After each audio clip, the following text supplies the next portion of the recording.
Order, since everybody has to be someplace else, I think. We've got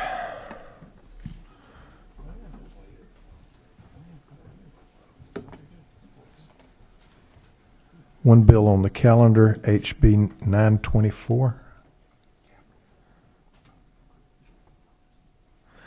And Chairman Epps, if you would present the bill, and you can bring Mr. Stewart with you.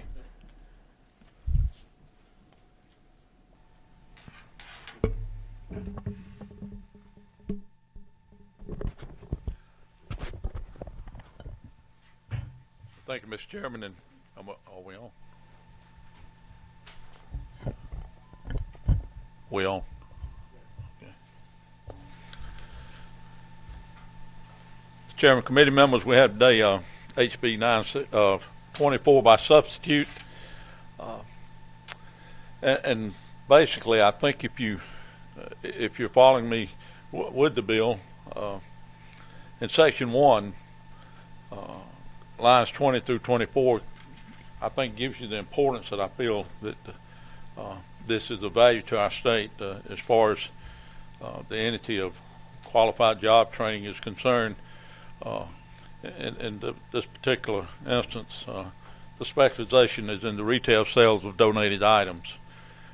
But it provides job training and employment services to individuals with workplace disadvantages and disabilities, including reentry citizens, people with disabilities, and veterans. And in the fiscal note that we had from the Department of Audits and Accounts, second paragraph of that letter, I think, is a qualifying description based on the legislation's criteria. It appears that Goodwill Industries International is the only major job training organization that would meet all requirements of a qualified job training organization under this legislation. So I think it's safe to point out that this would not be an opening of the gates as far as a replication of what Goodwill does.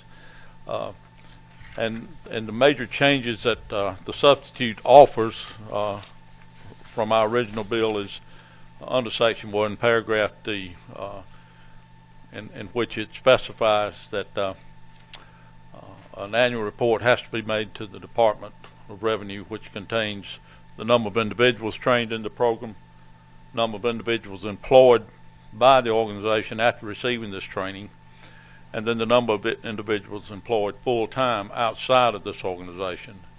And then once that is compiled, it has to be presented to the House Committee on Ways and Means and the Senate Finance Committee for consideration prior to any renewal or extension of this. And as far as community and training placement, there's supportive data to this.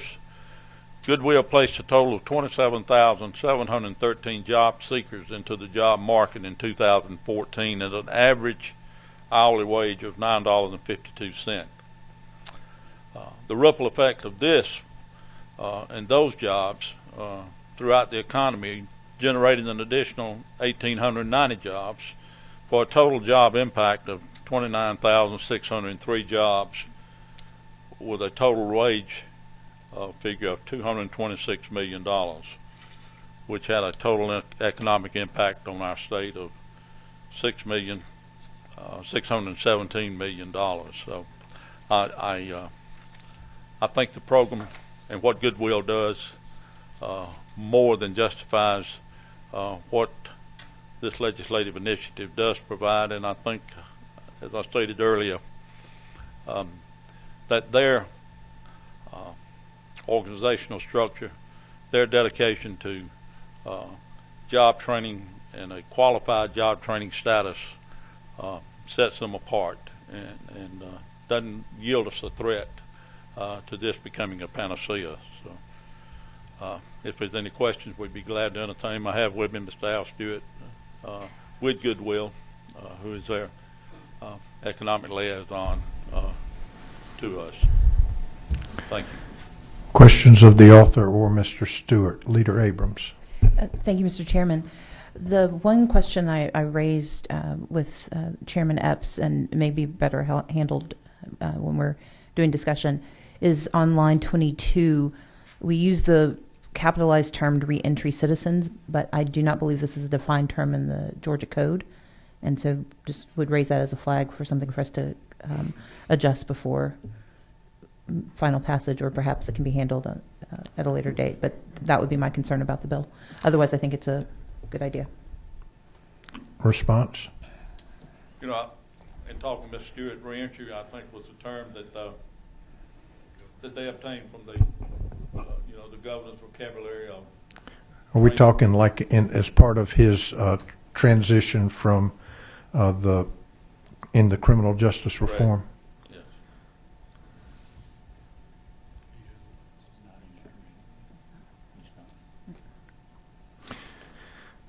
Let me ask Leader Abrams, with that explanation in mind, whether it's defined in code or not, would you have some suggested language as an alternative? I would.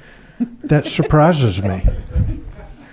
Would you care to share? Certainly. Okay. So what I would do is first, I would remove the capitalization from reentry citizens, and then after the comma, insert who shall be persons released from incarceration, and then add another comma, and then return to the remaining sentence, which is people with disabilities and veterans. And that way you've created some framing for what that would define. All right, so the language would be of 22 would be disadvantages and disabilities, including but not limited to uncapitalized reentry citizens, comma, who have been released from prison. No, who shall be persons released from incarceration. All right, who shall be persons released from incarceration. And that covers jail and prison time. Okay. All right. Any other questions of the author or any other comments regarding the legislation? Hearing none, what is the pleasure of the committee? Second. All right, there's a motion and a second to pass, and it would be appropriate at this time to hear an amendment. Mr. Chairman, I Yes. would like to move that we amend line 22 to remove the capitalization from reentry and citizens, and insert after the comma, who shall be persons released from incarceration, comma, And then continue. and then continue as. Okay. Do I hear a second? All right, we have a motion and second. Discussion. All in favor say aye. Aye. Any opposed? Any other amendments?